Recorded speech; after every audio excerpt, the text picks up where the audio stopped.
तो hi everyone, स्वागत करता हूं एक और न्यू वीडियो में। एनर्जी नेक्स्ट लेवल है। रीज़न है क्योंकि पिछला वर्ष 11th क्लास के जियोलॉजी का एग्ज़ाम घमासान युद्ध होने जैसा हुआ था और टोटल जो मैंने पढ़ाया था, जो टॉपिक मैंने सर्च किया था, सब चीज़ उसी से आया था। जैक ने कभी जारी नहीं किया, इस वर्ष भी नहीं किया, अगले साल भी नहीं किया, है ना, कभी नहीं किया जियोलॉजी का मॉडल पेपर जारी। केवल प्रश्न पूछने जैक को आता है, समझ आ गया।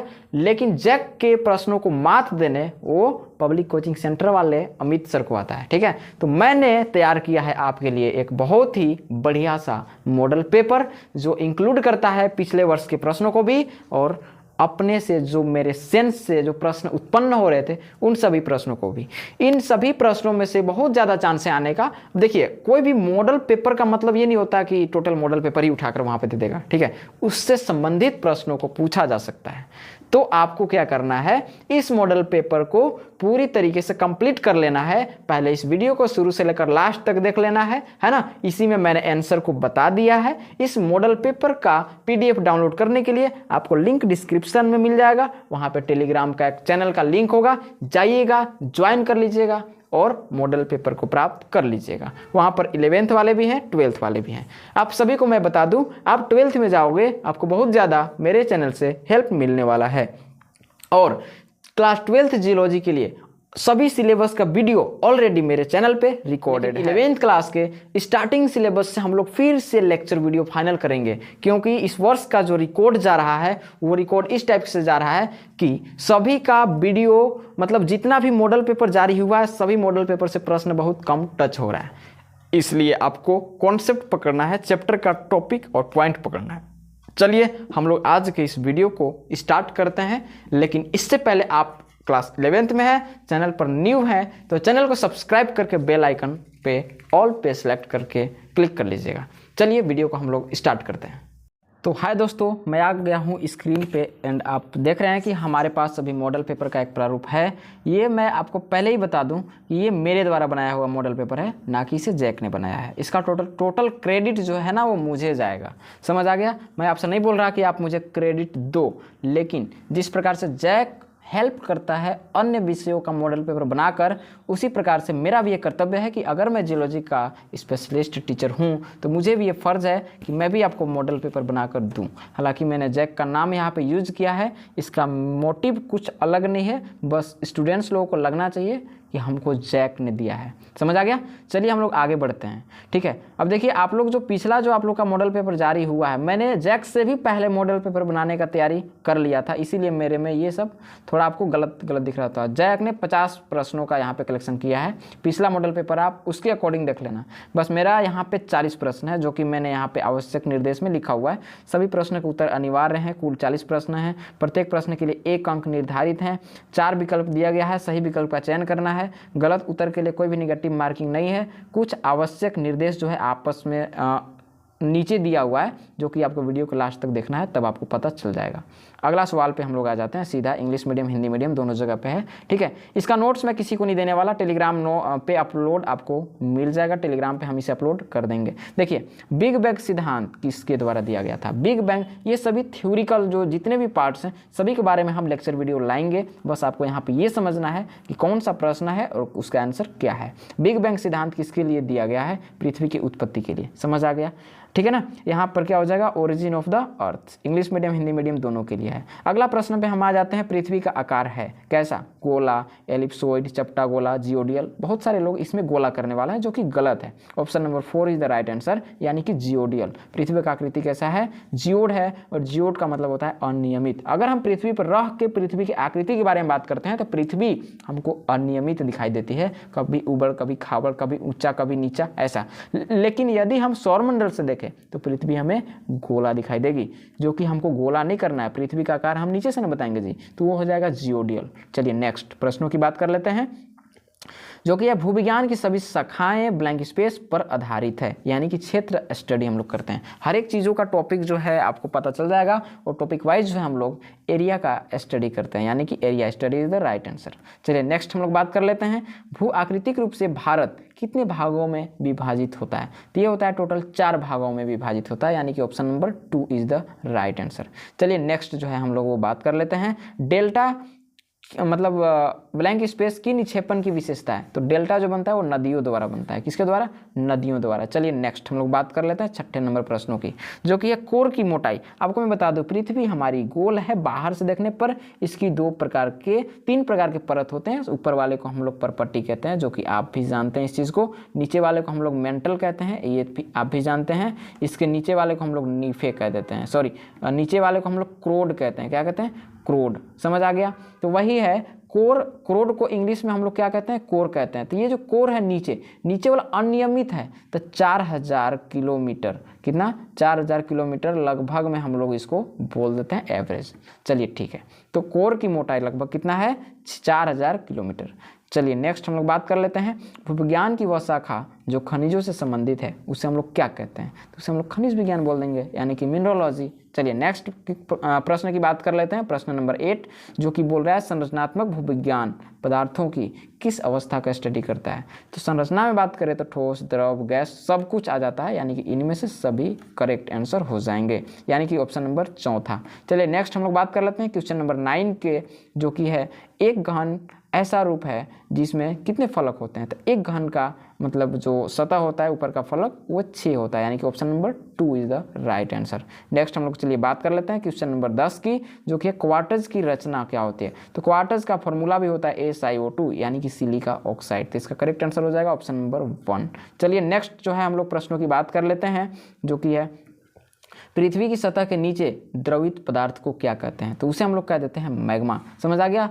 अब देखिए एक है लावा। लावा क्या होता है? यदि मैग्मा ठंडा हो रहा है, यदि मैग्मा क्या हो रहा है? ठंडा, ठीक है ना, तो हम लोग बोल सकते हैं लावा। और लावा ठोस रूप में थोड़ा सा होता है, द्रवित रूप में क्या होता है? हमारा मैग्मा होता है। चलिए करेक्ट। चलिए नेक्स्ट हम लोग प्रश्नों की बात कर लेते हैं। अभ्रक का उत्पादन सबसे अधिक झारखंड के किस जिला में होता है। तो ये आपको होता है कोडरमा में। समझ आ गया? चलिए नेक्स्ट हम लोग बात कर लेते हैं जीवाश्मों के अध्ययन को हम लोग क्या कहते हैं। तो उसे हम लोग जीवाश्म विज्ञान कहते हैं, यानी कि इंग्लिश में पैलियोंटोलॉजी कहते हैं। चलिए नेक्स्ट जो है हम लोग बात कर लेते हैं क्वेश्चन नंबर 14, अयस्क में उपस्थित धातु की मात्रा को क्या कहते हैं। तो उसे हम लोग धात्विक खनिज कहते हैं। करेक्ट? मालवा खनिज, धारवाड़ खनिज, ये सब नहीं, हम लोग क्या बोलते हैं? उसे धात्विक खनिज कहते हैं। देखिए नेक्स्ट हम लोग प्रश्नों की बात कर लेते हैं। क्वेश्चन नंबर 15 है कि जियोलॉजी शब्द का प्रयोग सबसे पहले किसने किया था और कब किया था। रिचर्ड डी बरी ने 1473 ईस्वी में किया था। करेक्ट? इसका लेक्चर वीडियो आप देखना चाहते हो तो एक प्लेलिस्ट का लिंक आपको नीचे डिस्क्रिप्शन में मिल जाएगा, अन्यथा नहीं भी मिल रहा है कोई बात नहीं, आप कमेंट में बोल देना कि सर पूरी लेक्चर को आप कराइए, हम पूरा लेक्चर स्टार्टिंग से करवा सकते हैं। चलिए नेक्स्ट जो है हम लोग बात कर लेते हैं क्वेश्चन नंबर 16। आपको ये नहीं सोचना है कि जियोलॉजी बहुत मुश्किल है, कोई पढ़ाने वाला नहीं है। चलो जब तक मैं रहूँगा तब तक कोई दिक्कत नहीं होगा। चलिए ठीक, झारखंड में आप कभी भी क्लास 11th जियोलॉजी आप लिखना, सर्च क्या करना है मैं ये भी आपको बता दे रहा हूँ। क्लास 11th जियोलॉजी आप केवल लिख कर तो देखो केवल, ठीक है। और यदि नहीं, इससे अगर भरोसा नहीं है तो क्लास 12th जियोलॉजी केवल लिख कर तो देखो यूट्यूब पर, ठीक है ना। इसके बाद बताना कि क्या मेरा वीडियो नहीं है। नर्मदा और ताप्ती नदियों के बीच कौन सा पहाड़ी स्थित है। तो ऑप्शन दिया है मैकाल, सतपुड़ा, पंचमठी, इनमें से कोई नहीं। तो क्या हो जाएगा करेक्ट आंसर? सतपुड़ा। नेक्स्ट हम लोग बढ़ लेते हैं। माउंट एवरेस्ट जो कि हिमालय की सबसे ऊंची चोटी है, उसकी ऊंचाई कितनी है। वो है आपका 8848 मीटर, यानी कि लगभग 9 किलोमीटर, ठीक है, यानी कि 8848 मीटर। चलिए नेक्स्ट जो है हम लोग बात कर लेते हैं क्वेश्चन नंबर 18 की, जो कि झारखंड राज्य के किस क्षेत्र में कोयला सर्वाधिक पाया जाता है। तो पाया जाता है आपका धनबाद जिला में, और धनबाद में ही एक जगह का नाम है झरिया।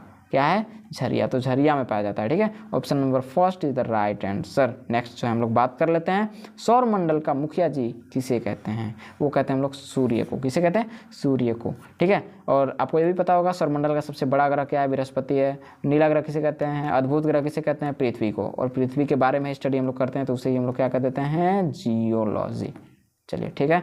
नेक्स्ट क्वेश्चन नंबर 20, जो कि है पृथ्वी की आयु कितनी है। तो बोला है 2 बिलियन वर्ष, 3.6, 4.6, 6 बिलियन, है ना। तो इसका करेक्ट आंसर हो जाएगा 4.6 बिलियन, है ना, ईयर, यानी कि BY। चलिए ठीक, तो क्वेश्चन नंबर 20 का option number 3 is the right answer. Question number 21 में हम लोग चलते हैं। भूविज्ञान की वह शाखा जिसके अंतर्गत पृथ्वी पर पाए जाने वाले वलन, भ्रंश इत्यादि का स्टडी करते हैं, उसे हम लोग क्या कहते हैं। तो उसे हम लोग भौतिक भूविज्ञान कहते हैं। क्या कहते हैं?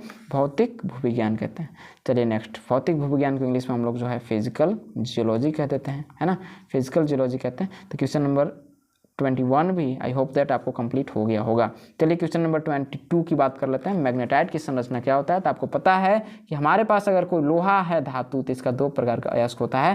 पहले वाले को हम लोग बोल देते हैं हेमेटाइट और दूसरे वाले को बोलते हैं मैग्नेटाइट। तो आपको पता चल गया लोहा से संबंधित कोई चीज़ है जिसको हम लोग मैग्नेटाइट बोलते हैं। तो लोहा की मैग्नेटाइट की संरचना क्या है? Iron oxide. आयरन को ही लोहा बोलते हैं ना। चलिए option number 3 is the right answer. Next हम लोग 23 की बात कर लेते हैं जो कि है हिमालय किस युग के दौरान अस्तित्व में था? ठीक है, तो वो था आपका मीसेजोइक। करेक्ट आंसर क्या हो जाता है? मीसेजोइक। क्वेश्चन नंबर 24 सौरमंडल का सबसे, क्या इसको हम बोल सकते हैं क्योंकि टाइपिंग थोड़ा मिस्टेक हो गया, सबसे गर्म ग्रह यहाँ पे हमने लिखा हुआ है।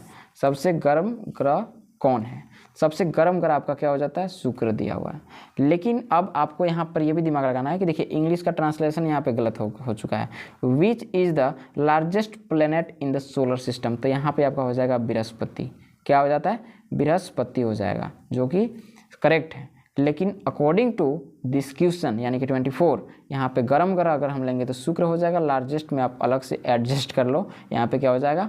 बृहस्पति हो जाता है। ठीक है, चलिए नेक्स्ट बात कर लेते हैं हम लोग 25 नंबर क्वेश्चन। सूर्य का टेम्परेचर कितना है?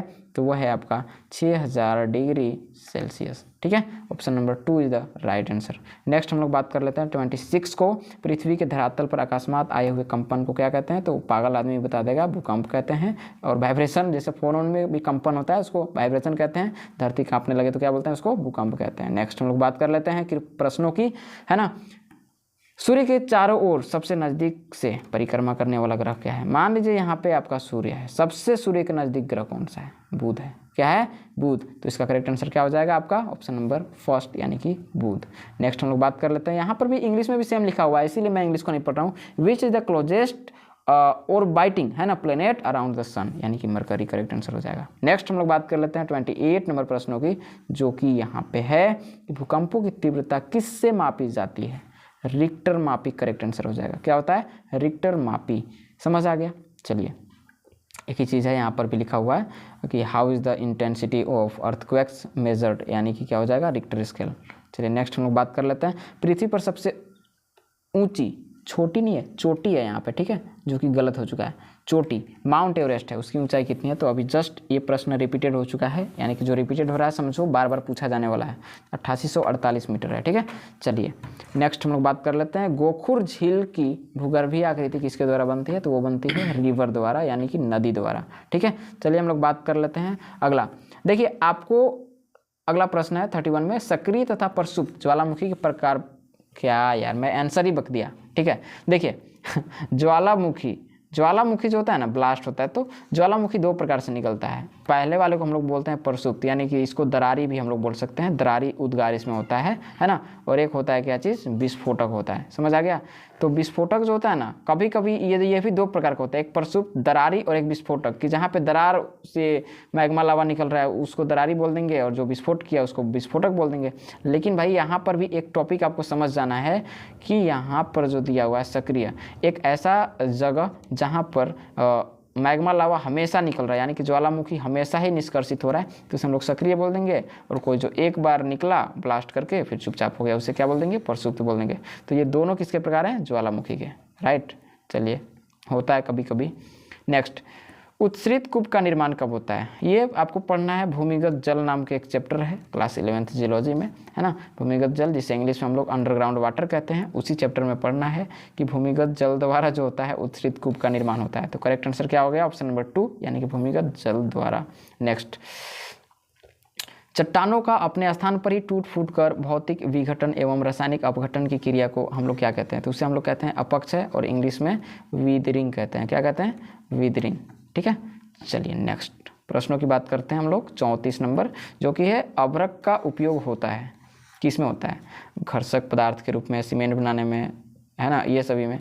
तो करेक्ट आंसर इसका जो हो जाएगा सभी में होता है ना। हम लोग अभ्रक यानी कि माइका का उपयोग जो है सभी जगहों पर कर सकते हैं, करते भी हैं, है ना। क्वेश्चन नंबर 35 है हमारे पास, सीसा का अयस्क जो होता है क्या होता है? तो सीसा के अयस्क को हम लोग गैलेना कहते हैं। क्या कहते हैं? गैलेना, यानी कि ऑप्शन नंबर 1।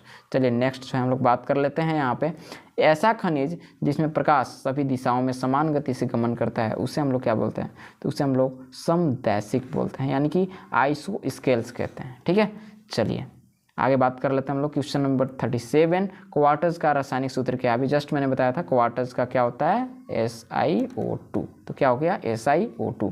नेक्स्ट 38, निम्न में से कौन सा भूकंपीय तरंग सबसे घातक नहीं है? यहाँ पे ना घातक है, क्या है, घातक माना जाता है, मतलब बहुत ज़्यादा हानि करेगा। देखिए मैं आपको बता दूं, भूकंपीय तरंग तो बता ही दिया। भूकंप तरंग से ही उत्पन्न होता है, तरंग से ही कंपन होता है। 3 प्रकार का होता है, एक होता है पी तरंग, इसे हम लोग प्राइमरी वेव्स बोलते हैं, एस तरंग सेकेंडरी, एल तरंग लार्ज। तो जो सबसे लार्ज होगा वही तो नुकसान करेगा, और इसके बारे में भूकंप नाम के एक चैप्टर है, उसमें हम आपको पढ़ा देंगे। तो कौन सा करेक्ट आंसर हो जाएगा, एल तरंग।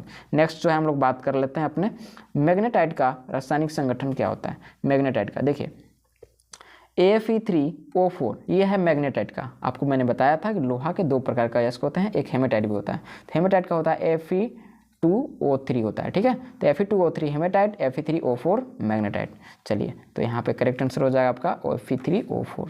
नेक्स्ट हम लोग बात कर लेते हैं अपना पृथ्वी का वहन किसे कहा जाता है। तो पृथ्वी का वहन, जुड़वा वहन, ठीक है, गर्म ग्रह, चमकीला ग्रह, सबको किसको कहते हैं, मॉर्निंग स्टार, इवनिंग स्टार, भोर का तारा, प्रभात तारा, सभी को हम लोग शुक्र को ही कहते हैं। ठीक है, चलिए इतना याद रखना।